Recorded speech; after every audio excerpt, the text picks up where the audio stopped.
Bonjour à tous, bienvenue aujourd'hui sur Cardio Online pour cet atelier pratique intitulé Cardiomyopathie hypertrophique obstructive, quelle stratégie de prise en charge fin 2023. Je suis le professeur Albert Agege, cardiologue à l'hôpital européen Georges Pompidou à Paris et directeur du centre de référence cardiomyopathie à HEGP. J'ai le plaisir d'être aujourd'hui avec le professeur Anne Bernard, qui est cardiologue au CHU de Tours, et le professeur Nicolas Mansancal, cardiologue à l'hôpital Ambroise Paré à Boulogne-Billancourt. Vous allez pouvoir voir là, sur cette diapositive, nos différents liens d'intérêt. Je vous laisse quelques secondes pour en prendre connaissance. Durant les 45 minutes que vont durer cet atelier, on va vous proposer de discuter autour de trois points. D'abord, faire le cadre de cet atelier, devant quel type de cardiomyopathie hypertrophique on est et devant quel type de CMH on va rechercher une obstruction. Deux, échanger sur les moyens et les stratégies de recherche et de mesure de l'obstruction que l'on rencontre dans la cardiomyopathie hypertrophique. Et enfin, évoquer les dernières recommandations de prise en charge d'une cardiomyopathie hypertrophique obstructive. Alors, je vais commencer par interpeller Anne pour structurer notre atelier. Vous nous avez préparé, je crois, un cas clinique de CMH tel que les correspondants vous en envoient souvent pour un avis. Pouvez-vous nous présenter donc ce cas clinique et nous allons ensuite un petit peu discuter à partir de ce cas.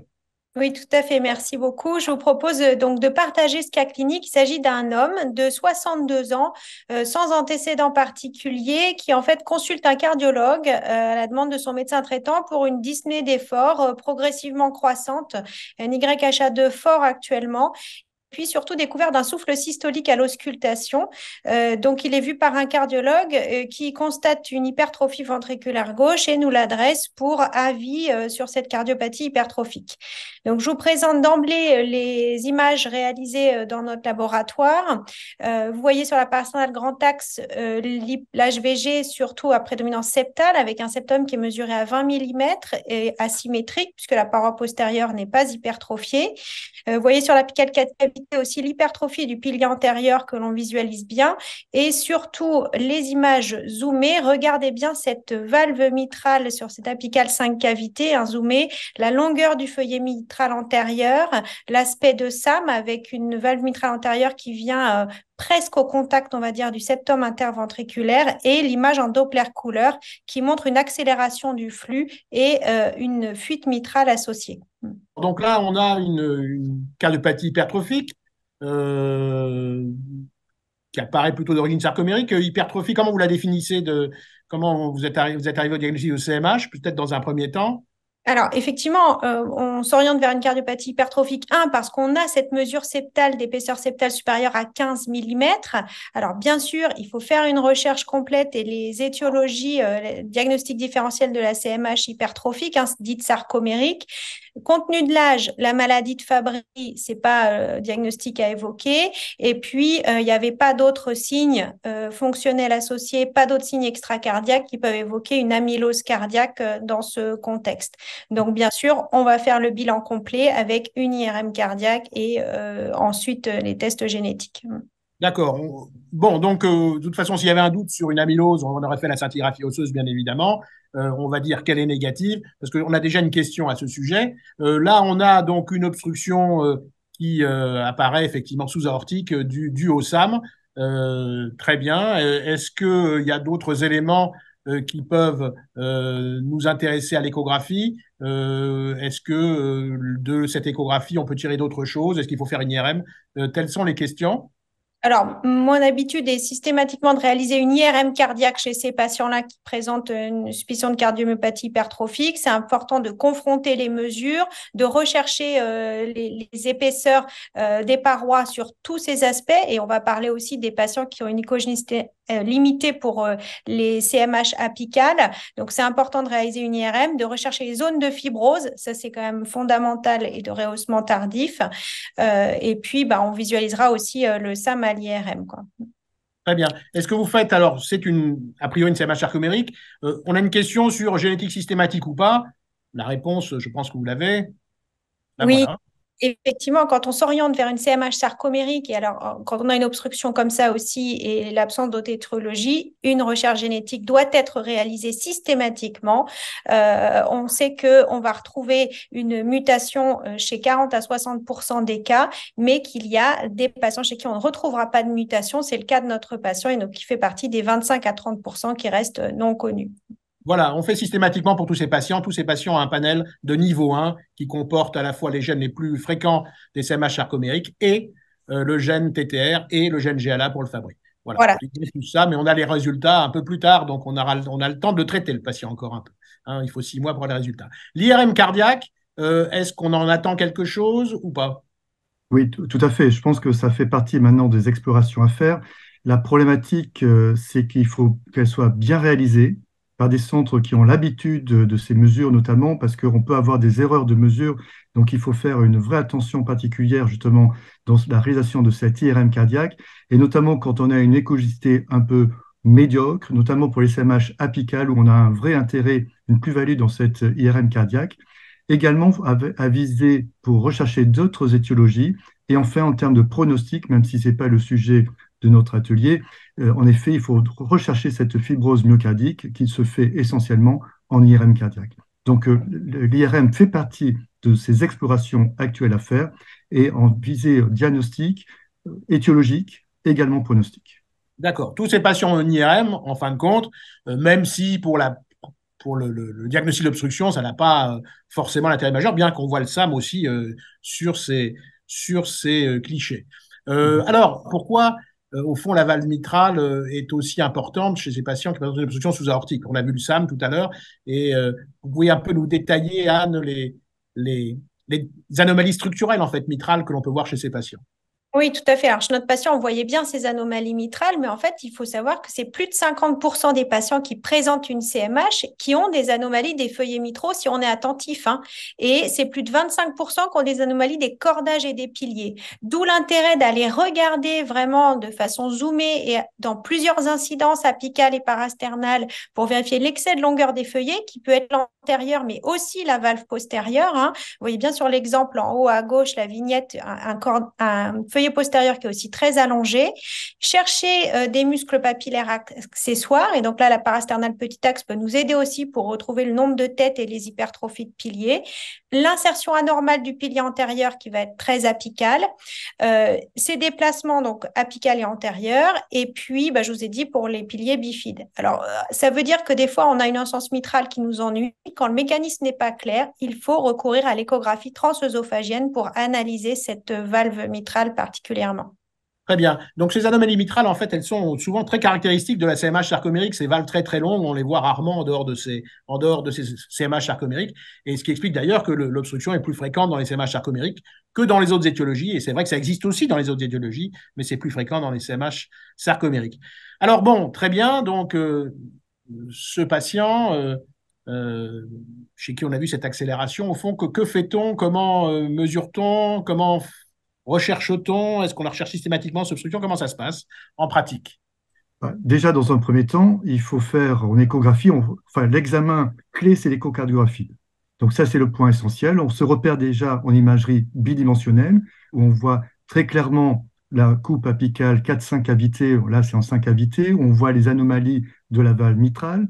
En Doppler couleur, on fait un repérage en Doppler couleur pour voir justement l'obstruction, le niveau de l'obstruction. Et ensuite, on va tirer en Doppler continu.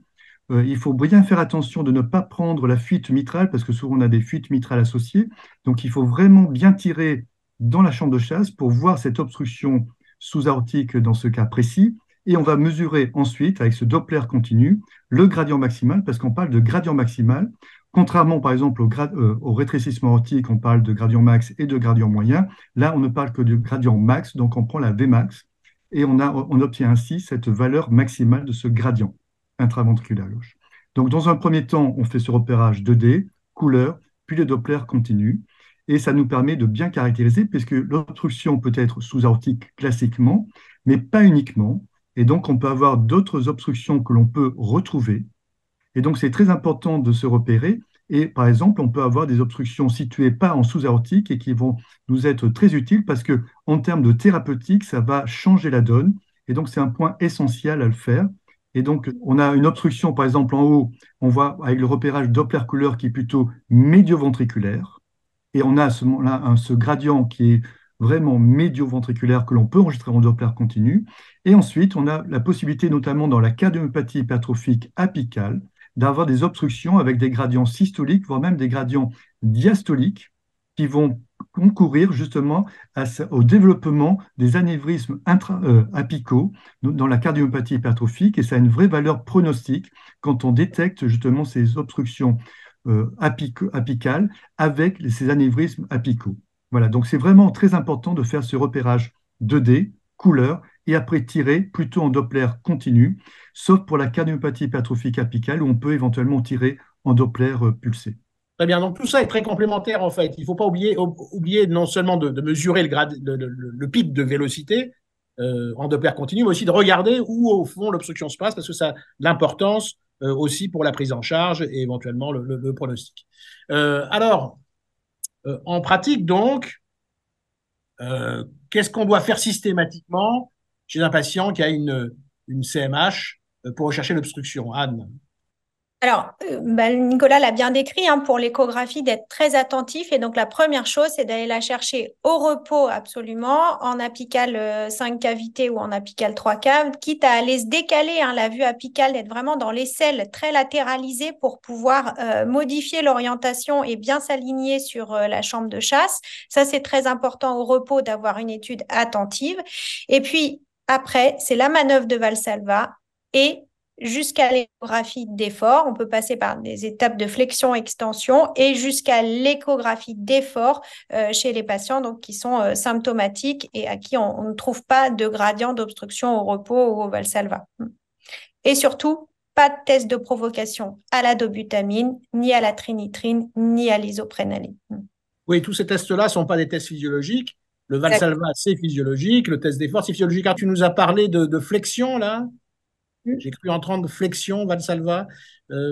Oui, effectivement. Alors, on va rechercher le Valsalva, mais on peut aussi, moi, je lève les patients pour voir après quelques flexions, extensions, pour voir comment ils sont, et puis après, tester à l'effort. Alors, il faut se méfier pour les patients qui sont symptomatiques à type de lipothymie, parce que des fois, ça peut être sur une hypotension, et donc, ça va favoriser avec les flexions, extensions, mais je pense qu'on peut regarder sur des flexions, extensions ce que ça donne.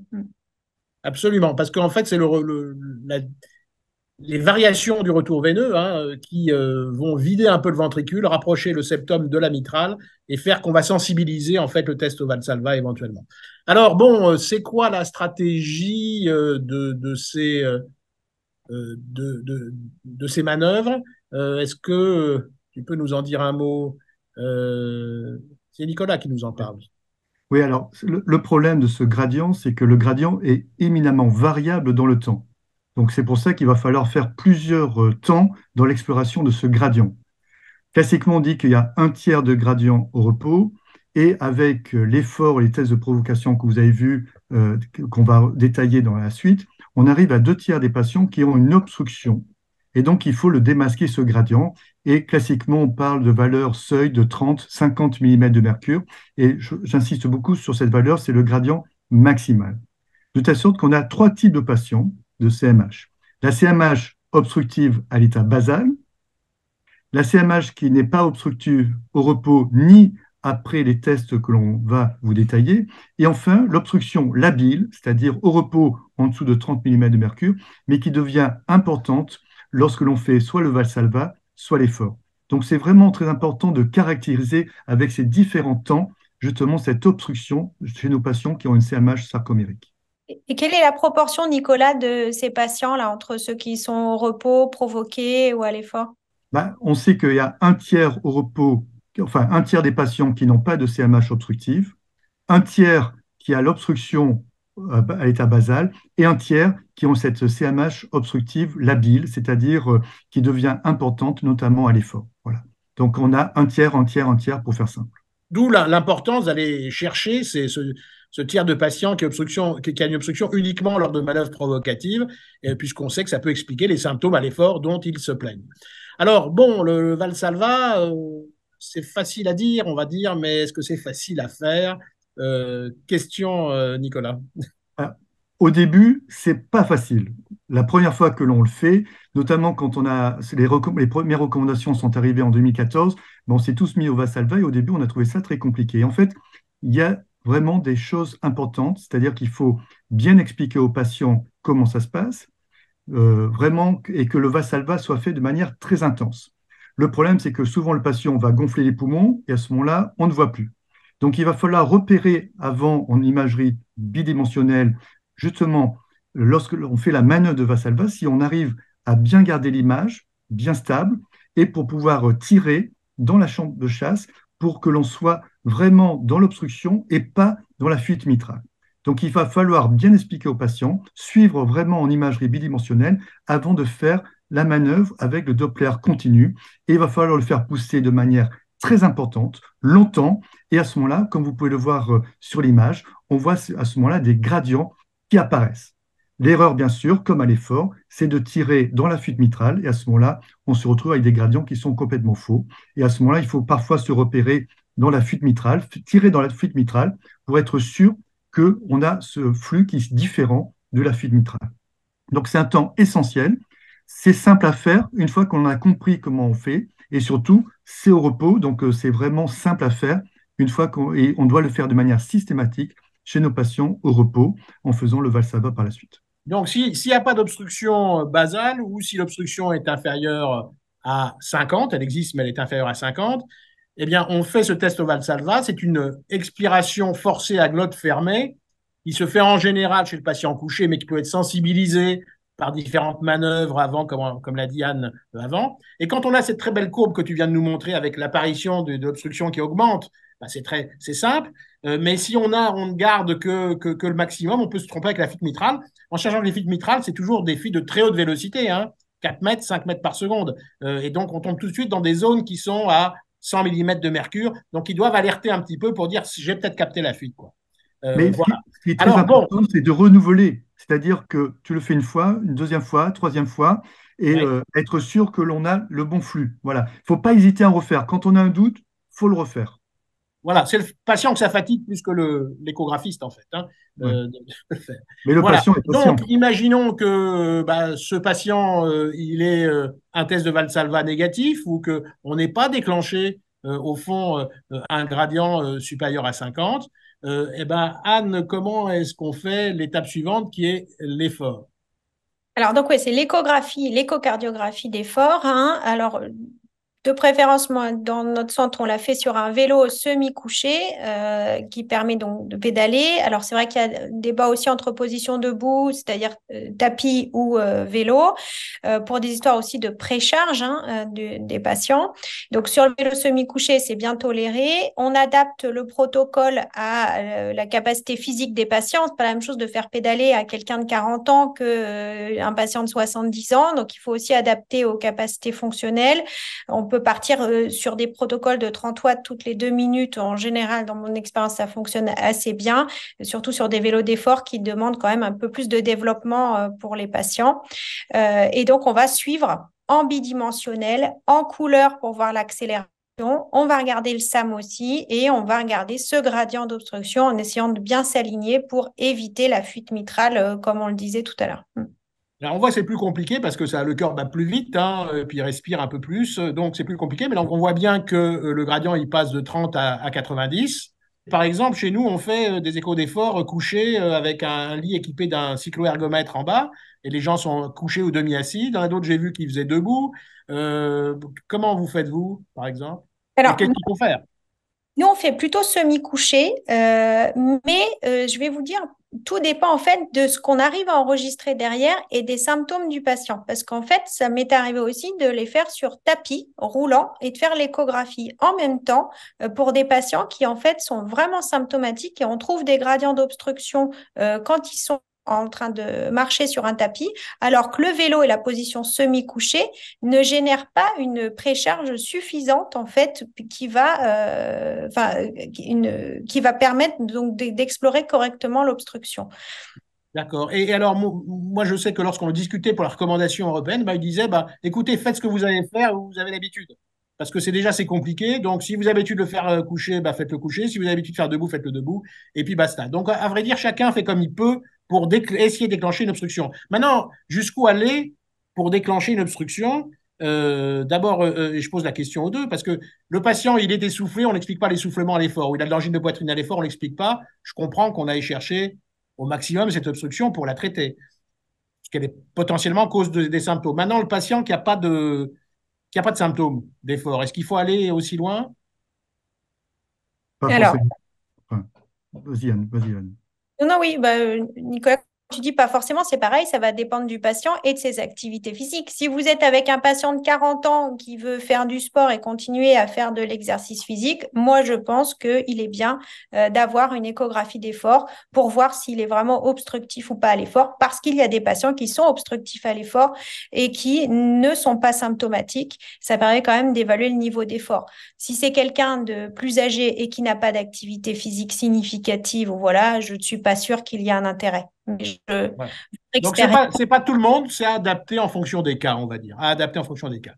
Et alors, bon, comment ça se compare tout ça, Nicolas? Qu'est-ce qui est mieux au fond? Est-ce qu'il faut toujours faire l'effort? Comment il faut le faire? Est-ce que c'est mieux que le Valsalva? Comment ça se passe?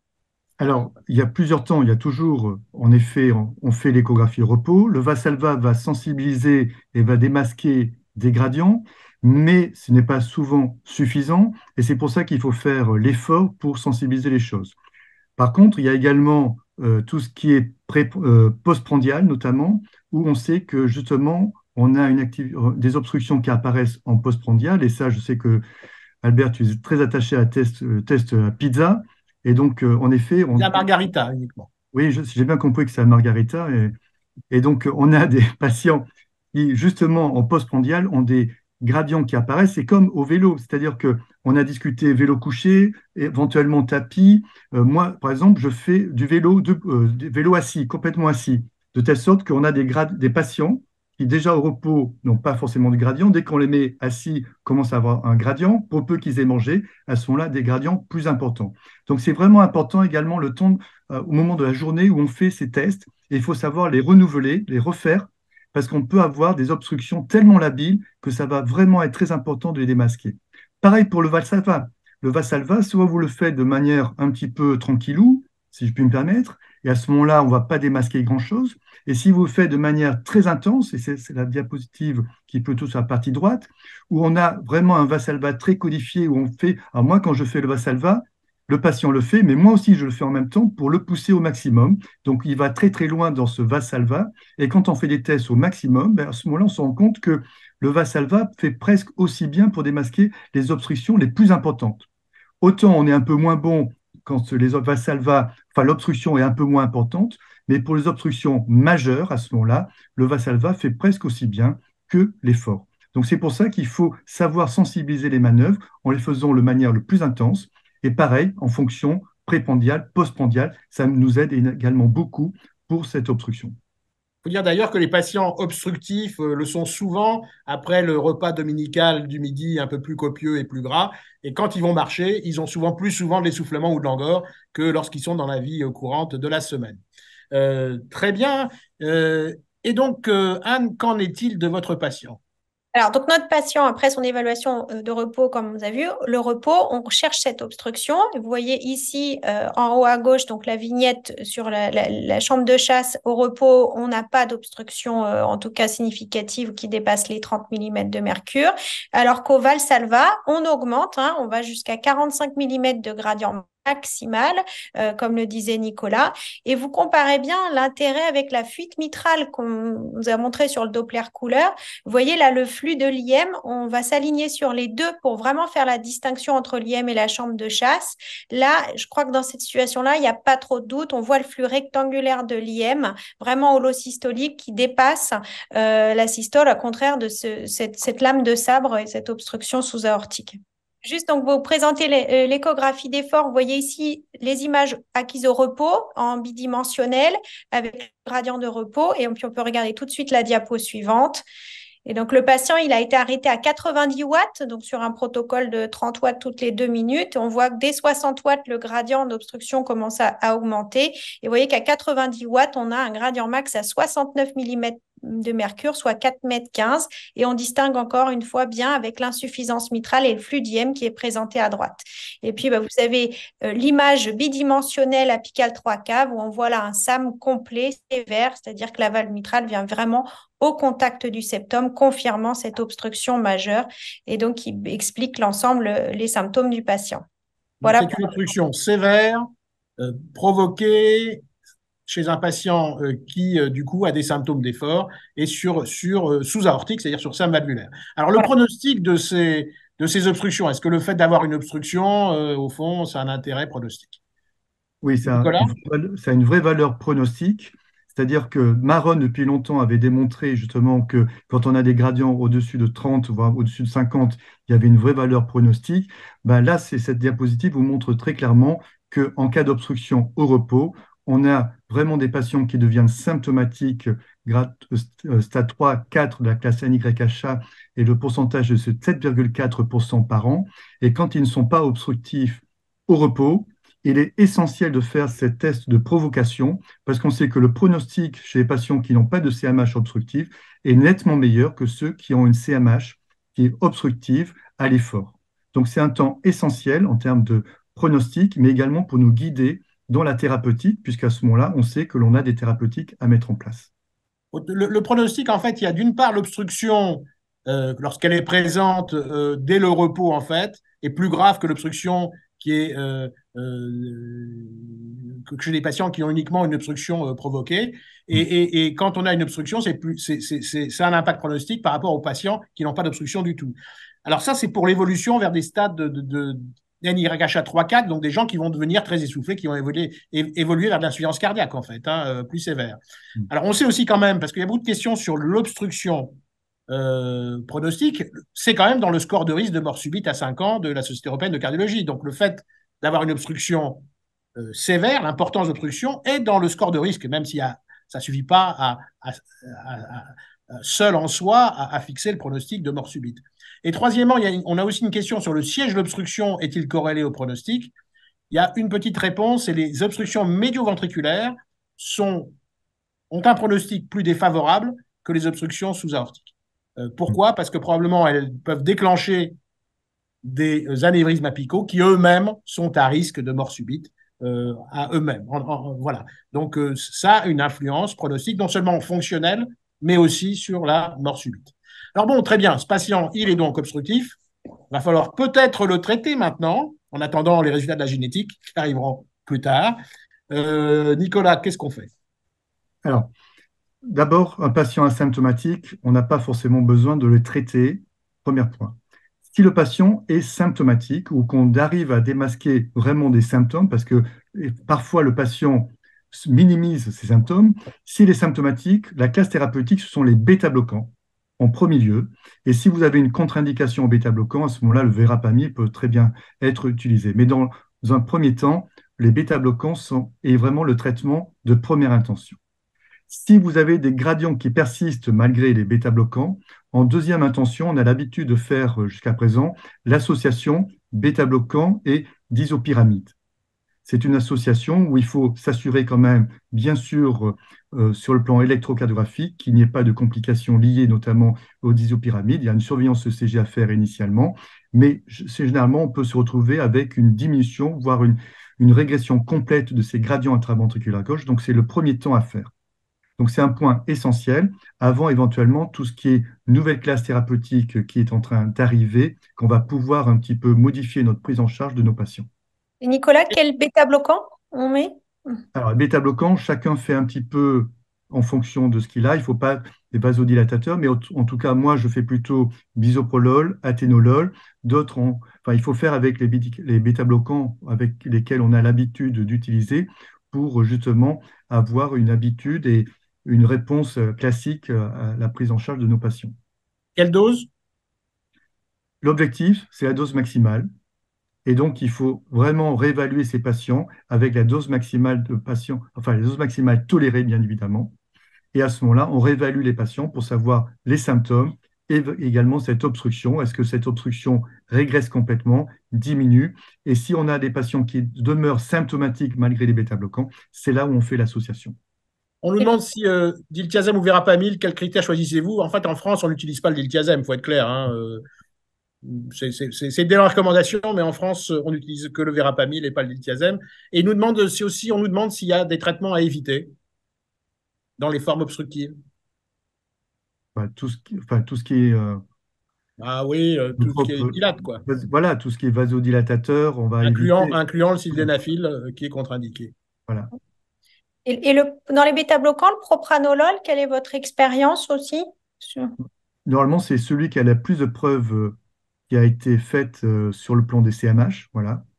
Mais c'est vrai que moi, j'ai tendance à ne pas l'utiliser. Je ne sais pas vous, mais en tout cas, moi, je ne l'utilise plus actuellement. Non, on ne l'utilise plus, mais ce n'est pas un mauvais médicament. Oui, c'est Pour pour les ça, gens c'est qui tremblent, par exemple, c'est intéressant parce que ça a les deux effets contre le tout à tremblement fait. essentiel et voilà. C'est Voilà. dans les cas où on l'utilise. Ou si tu fais des présentations orales compliquées en anglais. Voilà. Alors, on va peut-être parler maintenant des inhibiteurs de la myosine. Je vais en dire un mot. Donc, ce sont des nouveaux arrivés. Deux sont aujourd'hui connus. Le mavacamten qui est disponible depuis quelques semaines en France en prescription exceptionnelle hospitalière, disponible dans les pharmacies hospitalières, et l'aficamten qui est toujours à l'étude dans de grandes études. Ce sont des inhibiteurs de la myosine ATPase. La myosine, c'est cette molécule que vous voyez là, qui est repliée sur elle-même lorsqu'elle est inactive et qui se déploie avec ses deux bras tendus lorsqu'elle est disponible pour utiliser l'ATP et se fixer sur l'actine et créer la contraction. Il faut savoir qu'à l'état normal, environ 40% de la myosine est toute repliée sur elle-même et pas disponible pour générer de la contraction. Et dans les cardiopathies hypertrophiques, eh bien, elle est hyperactive. Il y a seulement 20%, la moitié, qui est repliée sur elle-même. Et donc, ça explique que dans la CMH, il y a un état d'hypercontractilité et de rigidité parce qu'au fond, elle a les bras déployés, elle se lie plus facilement à l'actine. Ces inhibiteurs sont des inhibiteurs de la myosine ATPase, allostériques, c'est-à-dire qu'ils modifient la conformation de la molécule de myosine pour qu'elle reste repliée sur elle-même. Et donc, il y a moins de molécules disponibles pour la contraction et plus pour la relaxation. Et donc, ça explique ça. Il y a éventuellement un effet sur la contractilité qui est bénéfique. Il faut dire que la plupart des mutations les plus fréquentes sarcomériques vont influer sur justement cette conformation de la myosine, conformation tridimensionnelle et les liens actine-myosine. On peut voir l'étude Explorer qui a été à l'origine de l'AMM de mavacamten. C'est une étude de phase 3 versus placebo, 250 patients, c'est très gros, hein, c'est la plus grande étude jamais faite en randomisée dans la CMH. On prend des patients qui ont une CMH, une obstruction supérieure à 50 mm de mercure, soit au repos, soit après provocation. Ils sont tous symptomatiques, la plupart en stade 2, certains en stade 3. Ils ont tous déjà la plupart des médicaments, la plupart des bêta-bloquants pour 2 tiers d'entre eux. On va introduire le médicament ou un placebo à dose croissante, comme indiqué ici. Et on a un critère principal de jugement qui était un critère un petit peu complexe qui associait, comme vous le voyez ici, à la fois une augmentation de la VO2, du pic de VO2 à l'effort, avec une amélioration fonctionnelle d'une classe NYHA, ou alors les gens ne s'amélioraient pas fonctionnellement, mais le pic de VO2 augmentait de 3 points. Eh bien, on constate qu'il y a 2 fois plus de patients qui s'améliorent sous mavacamten que sous placebo, c'est très significatif. Peu importe ce critère primaire, parce qu'au fond, l'important se cache dans les détails. Et en fait, ce qui est important de savoir, c'est quand le gradient d'effort, qui était toujours supérieur à 50, eh bien, passe sous 50 dans 75% des cas des patients sous mavacamten, que le gradient disparaît complètement dans plus de la moitié des cas, et qu'on a une réponse complète, c'est-à-dire des gens qui vont à la fois ne plus avoir de gradient du tout et devenir totalement asymptomatiques dans près d'un tiers des cas. Autrement dit, c'est une efficacité remarquable sur les symptômes et sur le gradient qui vont de pair. En fait, la moitié des patients deviennent totalement asymptomatiques. Alors, ils étaient tous symptomatiques au départ, même si tous ne descendent pas en dessous de 30. Donc ça, c'est une efficacité sur les symptômes qui n'avait jamais été démontrée avec d'autres médicaments, en association donc toujours avec le plus souvent un bêta-bloquant.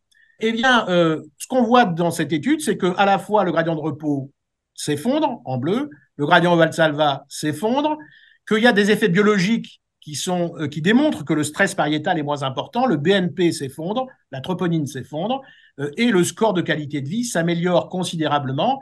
Il s'améliore d'ailleurs de manière tout à fait considérable, puisque c'est près de 9 points en moyenne. Alors, on n'a pas l'expérience de ça, mais dans Paradigme, par exemple, avec sacubitril valsartan, c'est 1,3 points seulement. Alors, on a parfois des effets, enfin, on a dans quelques effets sur la fraction d'éjection qui sont trop importants, la fraction d'éjection qui peut diminuer sous 50%, 5% des patients environ. C'est toujours réversible à l'arrêt du produit et on peut réintroduire le produit le plus souvent à dose moindre pour ne pas avoir cet effet qui n'est bien sûr pas souhaitable et il n'y a pas eu d'effet secondaire grave dans cette étude.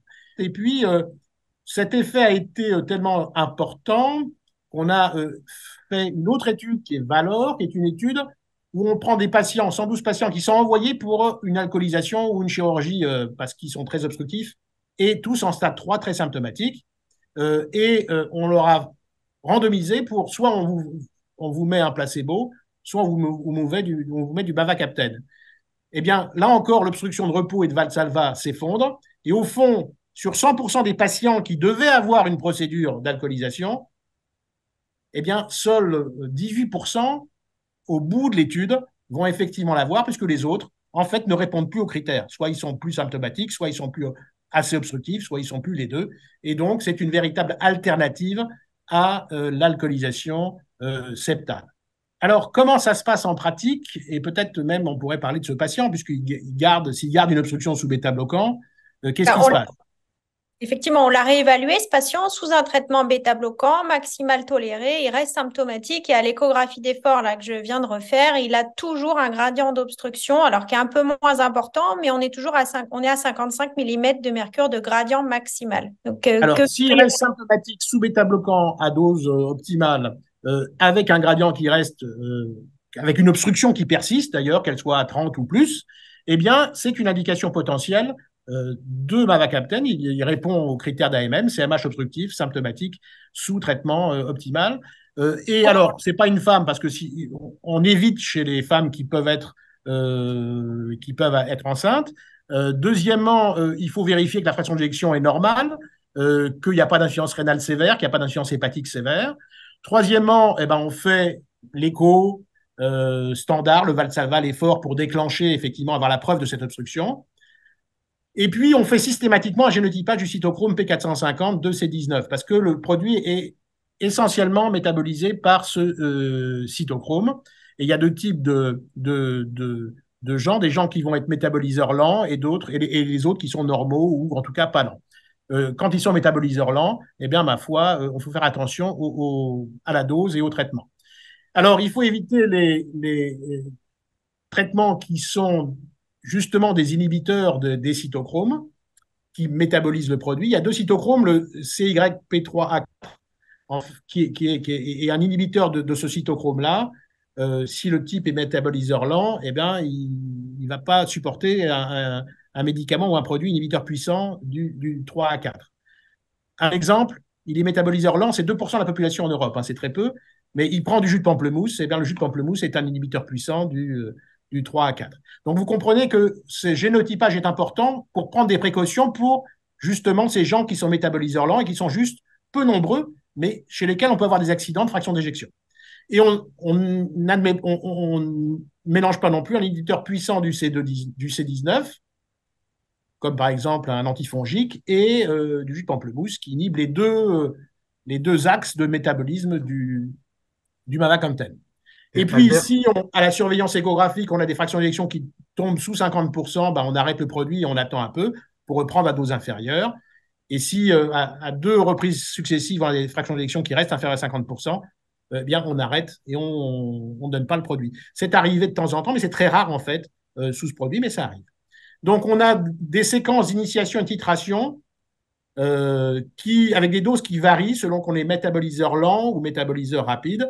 Et pour ça, on s'aide d'algorithmes qui existent. Et ceci fait qu'aujourd'hui, c'est une question qu'on pose.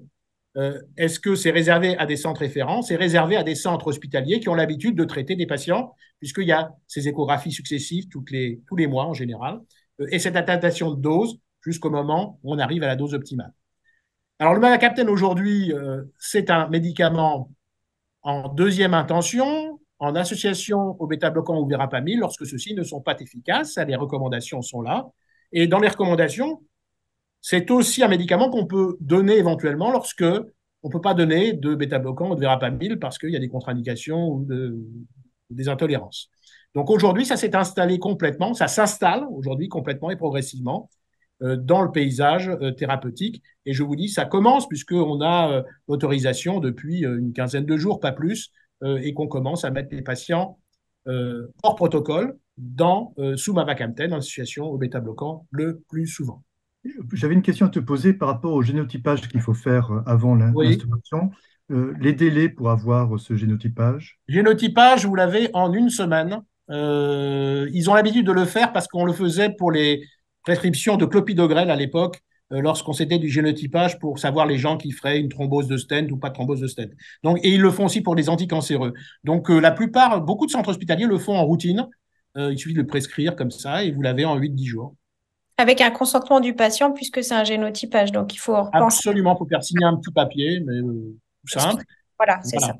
Et moi, je pense que, très franchement, je pense que si le génotypage répond que c'est un acétyleur lent, c'est là où on a potentiellement des problèmes et il faut se reposer la question de l'indication, des contrôles échographiques, bien informer le patient de ces différentes choses. Alors, est-ce qu'il y a encore une place pour la réduction septale?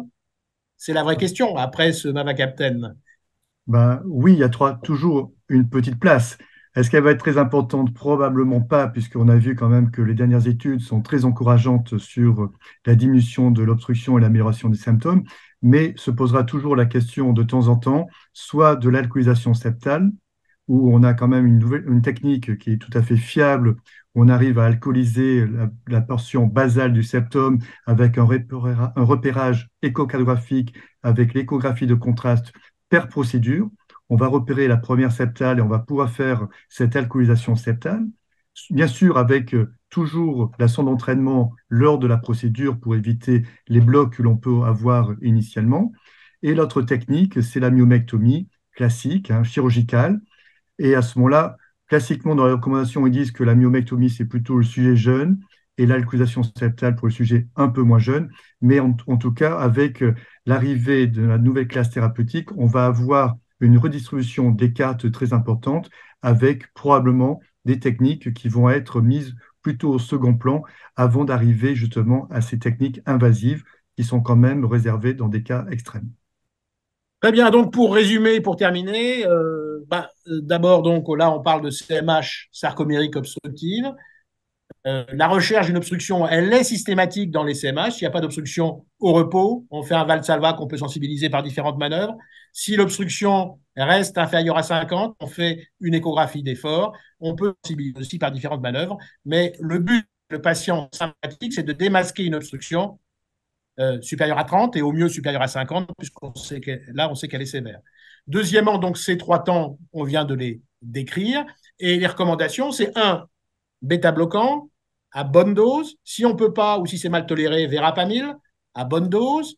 Et ensuite, on a le choix entre associés d'isopyramide, en sachant que parfois c'est compliqué d'en trouver en pharmacie tout de même parce que les fabriques de isopyramide sont pas. Enfin, on a souvent des pénuries, à bonne dose aussi, à l'un ou à l'autre, soit en alternative d'avoir un inhibiteur de la myosine associé au bêta-bloquant ou au verapamil.